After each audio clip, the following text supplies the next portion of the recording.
India के air chief Amarpreet Singh साहब का बयान तो आपने सुना होगा। मैंने कहा उससे रिलेटेड आपके लिए एक आर्टिकल या ब्लूमबर्ग के अंदर एक आर्टिकल आया। रॉयटर्स का आर्टिकल मैंने एक्सेस करने की कोशिश की थी लेकिन मुझे वहाँ की एक्सेस नहीं मिली। लेकिन ब्लूमबर्ग की चूंकि मेरे पास सब्सक्रिप्शन मौजूद है तो मैंने कहा आपके लिए इस आर्टिकल का एनालिसिस करते हैं कि इंडिया के एयरफोर्स चीफ अमरप्रीत चौहान साहब ने क्या बोला है। उन्होंने झूठा बयान दिया है। आइए उसका एनालिसिस करते हैं। ब्लूमबर्ग ये कहता है कि India air force chief claims 5 Pakistan jets down in may clash. India के एयरफोर्स चीफ ने यह बयान दिया है कि इंडियन एयरफोर्स ने पाकिस्तान के 5 जहाज, मई का जो जंग हुआ, मई की जो जंग हुई उसमें 5 जहाज गिरा दिए।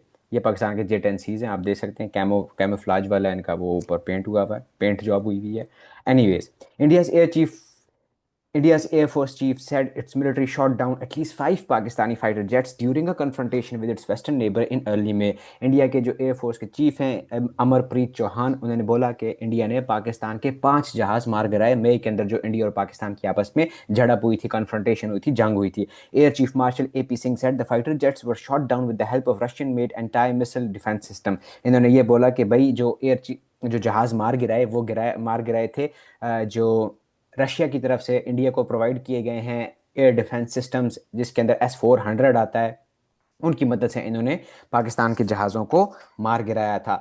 S-400, अगेन वही बात कि S-400 के थ्रू इन्होंने इंडिया के जहाज़ों को मार गिराया था। A hangar which housed US made F-16 fighter jets was also hit, Singh said on Saturday in Bengaluru. Singh साहब ने ये भी बोला कि पाकिस्तानियों का एक हैंगर हैंगर वो कंक्रीट का वो बिल्डिंग होता है, वो ऐसे राउंड सा डोम टाइप जगह होती है जिसके अंदर इन्होंने अपने जहाज खड़े किए हुए होते हैं। इनका जहाज़ों का जो गराज होता है उसको हैंगर कहते हैं। तो एयर चीफ अमरप्रीत सिंह ने ये भी बोला कि एक ऐसा हैंगर जिसके अंदर पाकिस्तान के F-16 खड़े थे, जो कि US मेड है। F-16 जहाज़ US बनाता है, अमेरिकन टेक्नोलॉजी है, अमेरिकन जहाज़ है। उसको भी कह रहे हैं कि हमने हिट किया। वी हैव एटलीस्ट 5 किल्स, वो ये कह रहे हैं कि हमने एटलीस्ट 5 किल्स हैं, 5 हमने कंफर्म इनके जहाज गिराए हैं पाकिस्तान के। एंड वन लार्ज एयरक्राफ्ट, और एक बड़ा जहाज गिराया है। The large aircraft could have been either fitted with a powerful radar to detect incoming threats. अब वो जो बड़ा जहाज जिसको हमने हिट किया है, या तो वो इस तरह का कोई जहाज था जो कि रिकॉनेसेंस के लिए यूज़ होता था, रेडार जिसके अंदर इंस्टॉल्ड थे, इंक्लूडिंग एनिमी फाइटर्स, जिसकी मदद से पाकिस्तान एयरफोर्स अपने एनिमी के ऊपर नज़र रखता था। One which is use to detect, analyse और jam enemy radar and communications. तो वो जो बड़ा जहाज़ जिसको हमने मारा, उसके अंदर या तो कोई रेडार था, वो कोई इस तरह रिकॉनेसेंस का जहाज़ था जिसके ज़रिए हमारा एनिमी यानी पाकिस्तान वो हमारे जहाज़ों को डिटेक्ट करता था, उनकी मूवमेंट को ट्रैक करता था और उनको हिट करता था, उनकी कम्युनिकेशंस को जैम करता था, ताकि हमारे जहाज आपस में एक दूसरे के साथ कम्युनिकेट ना कर सकें। In addition, second sophisticated surveillance aircraft capable of jamming enemy communication that was parked at an airfield near Karachi was hit.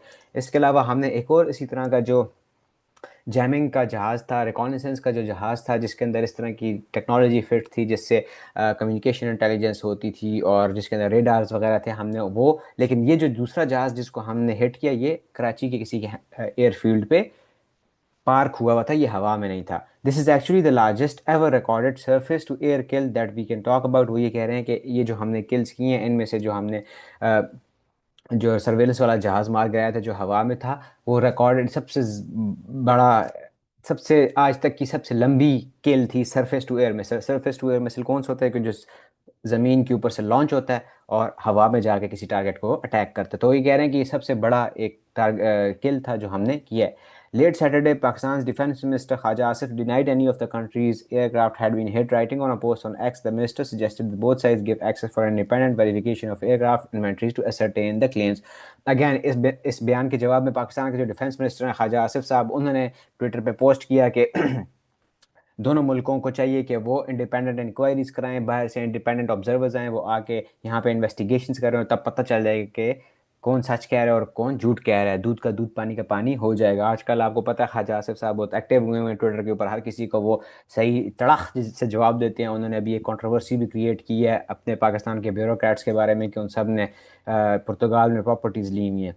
तो उन्होंने अनिल चौहान साहब को जवाब दिया है। Singh's comments were the latest insight into the damage wrought by the two nuclear-armed countries during the conflict as they came close to a full-scale war। जो AP Chauhan साहब ने जो बयान दिया, इट वाज द लेटेस्ट, मतलब इससे समझ आती है ये लेटेस्ट इंसाइट है कि जो दो न्यूक्लियर आर्म्ड कंट्रीज ने एक दूसरे के ऊपर अटैक करके एक दूसरे को नुकसान पहुंचाया है, कितना नुकसान पहुंचा है एक दूसरे दोनों मुल्कों को, वो इन बयानों से समझ आती है। The clash was the worst between the two sides in half a century as they traded air, drone and missile strikes as well as artillery and small arms fire along their shared border। ये जो clash था ये पिछले 50 सालों में एक बहुत ही सबसे ज़्यादा इंटेंस क्लैश हुआ between two nuclear armed rivals of south Asia, जिसके अंदर इन्होंने एक दूसरे के ऊपर मिसाइल अटैक भी किए हैं, जहाज़ों से भी बमबारी की है और ड्रोन के अटैक्स भी किए हुए हैं, साइबर अटैक्स भी हुए हैं। सो एक बहुत ही इंटेंस वॉर हुई है, एक इंटेंस बैटल हुई है मई में। It was triggered by an attack in Indian control Kashmir on April 22। 22 अप्रैल को पहलगाम में अटैक हुआ, उसकी वजह से ये ट्रिगर हुआ, जिसके अंदर अनफॉर्चुनेटली अनफॉर्चुनेटली 26 इनोसेंट सिविलियन मारे गए, जिसकी और जिसके लिए न्यू दिल्ली पाकिस्तान को ब्लेम करता है। पाकिस्तान इस ब्लेम को रिजेक्ट करता है। In May 31 interview, Anil Chauhan, chief of defence staff of the Indian Armed Forces, confirmed India lost an unspecified number of fighter jets in the clashes with Pakistan। Pakistan ने तो इस तरह का कोई क्लेम एक्सेप्ट नहीं किया कि हमारे कोई जहाज़ गिरे हों, लेकिन इंडिया के जो अनिल चौहान है, चीफ ऑफ डिफेंस स्टाफ, उन्होंने एक इंटरव्यू के अंदर ये एक्सेप्ट किया कि इंडिया के अनस्पेसिफाइड नंबर ऑफ जहाज़ गिरे हैं। उन्होंने नंबर को कंफर्म नहीं किया, लेकिन उन्होंने ये ज़रूर एक्सेप्ट किया कि पाकिस्तान के जहाज़ों को मार गिराया।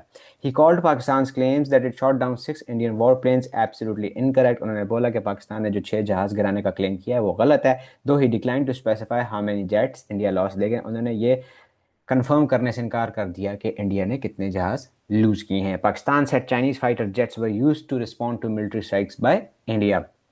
पाकिस्तान ने, अगेन इस पे हम बात कर चुके हैं पहले भी, कि पाकिस्तान ने चाइनीज़ टेक्नोलॉजीज यूज़ की, J-10Cs यूज़ की, PL-15E जो air to air beyond visual range के मिसाइल्स थे वो यूज़ किए, एवैक्स स्वीडिश यूज़ किया, जिसको इन्होंने डेटा लिंक 17 के ज़रिए सारे जो डिफरेंट वर्जन्स ऑफ टेक्नोलॉजी हैं इनको कंबाइन किया। डेटा लिंक 17 पाकिस्तान का अपना इंडिजिनस, पाकिस्तान एयरफोर्स का इंडिजिनस एक सिस्टम इन्होंने इवॉल्व किया है, जिसके ज़रिए इन्होंने एक किल चेन इस्टेब्लिश की। इसके ऊपर मेरा दूसरा जो एक वीडियो है प्रीवियस रॉयटर्स के आर्टिकल को जो डिस्कस कर रही है कि पाकिस्तान ने कैसे इंडिया के एयरफोर्स के जहाज़ गिराए हैं, वो देखें। उसके अंदर मैंने रॉयटर्स के आर्टिकल के सारा एनालिसिस किया हुआ कि कैसे पाकिस्तान ने सारा कुछ किया।